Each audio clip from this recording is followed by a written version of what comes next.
Hi, this is Kay from the Clever Someday blog. I'd like to show you how to use your Doodlebat fonts from Lettering Delights as digital stamps using gel pens in your Cricut machine. And today I'm going to use shear cuts a lot on my Mac for this demonstration. I've been using Lettering Delights products for well over a decade now. I love them, and now that I have a Cricut, I'm able to use them in exciting new ways. Some Doodlebats are great for cutting, but that's not what I'm going to talk about today. Today I'm going to use the scribble style Doodlebats that look like they're hand-drawn and maybe too detailed to cut without lots of cleanup. They're perfect to use as digital stamps, and if you use the gel pen to draw them, then you can accurately cut around them with the Cricut instead of having to get out your scissors. So today I've chosen my new favorite Doodlebat. It's called DBT Grown Up Girls, and it's from the School Spectacular font collection. And so the first thing I'm going to do is to get a character over here, and I'm going to pick this little singing diva, and I like to put my view in Sure Cuts a Lot at 150%, and the reason I do this is because I can tell what size will work to eliminate the double lines that you see when you're drawing. So for instance, if I go very large, you can clearly see the double outlines, which is fine for cutting, but not for what I want to do today. So I'm going to reduce this to about 1.5 inches. And because I don't see the double lines in my 150% view, I'm probably not going to see them with the gel pen, or at least not very noticeably. Okay, so there she is, and the next thing I want to do is to make a new layer, and I just click the layer tool to do that. Then I'm going to go back and select my little diva here. I'm going to copy her, and then I'm going to make sure that layer 2 is selected, my new layer is selected, and I'm going to go paste in place. So now I have a duplicate copy on another layer, and then with this duplicate copy selected, I'm going to go to the style section of the appearance palette and choose shadow blackout. I think rounded will work best for this. And look at that, one click and it shadows her hair and everything just perfectly. Now this is going to be my cut layer. The red line is going to be my cut line, so I can play with this numerical value here, toggle it up and down till I get the kind of matte width that I want. You can also type in numbers that are between the increments that work with the toggle if you want to. So I like this one, and I'll stick with there.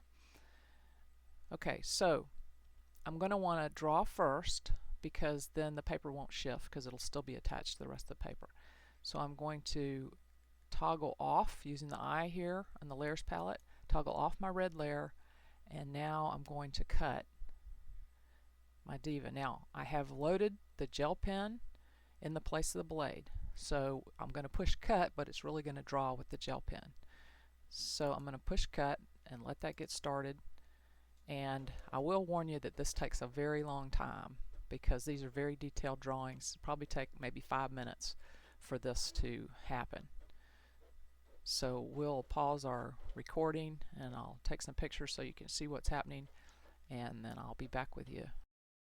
Eva and I are back. She's finished drawing with the gel pen, and now we're going to get ready to cut her out.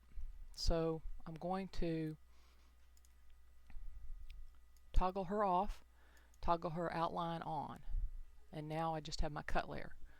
So I'm going to change out my pen and put in a blade, and a tip for that is to just put a piece of post-it note or index card underneath the tip so the ink doesn't get on your already drawn drawing when you're switching out. And you also want to be very careful to not bump the carriage, the gray carriage that the blade housing rides in, because you want everything to be exactly the same between these two runs. Okay, so I've done that. I've got my blade installed. I've changed the settings to go with the cardstock that I need, and so now I'm ready to cut the outline. And this will go much quicker because the outline is not as detailed as the drawing itself.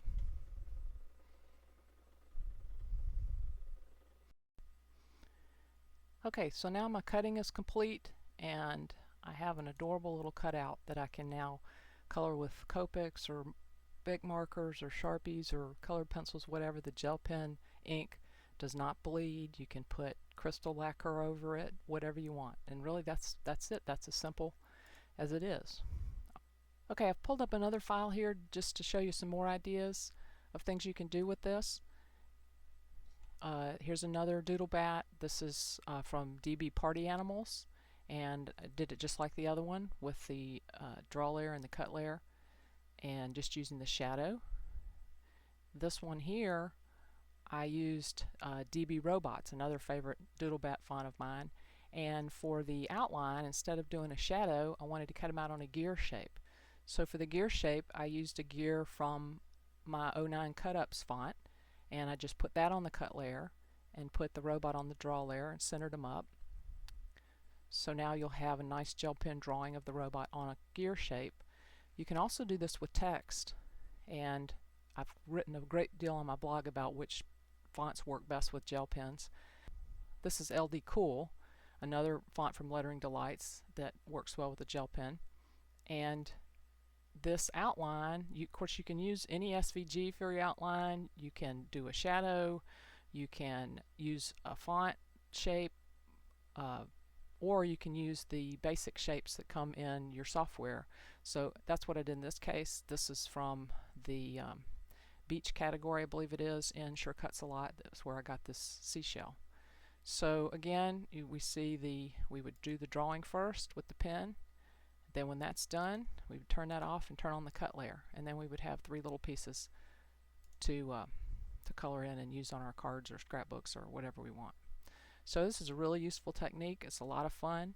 I have lots of information on my blog about what fonts to use, where to get them, about the gel pens and where to get those. And so I hope you'll stop by, and I hope you enjoyed this technique. Thanks a lot.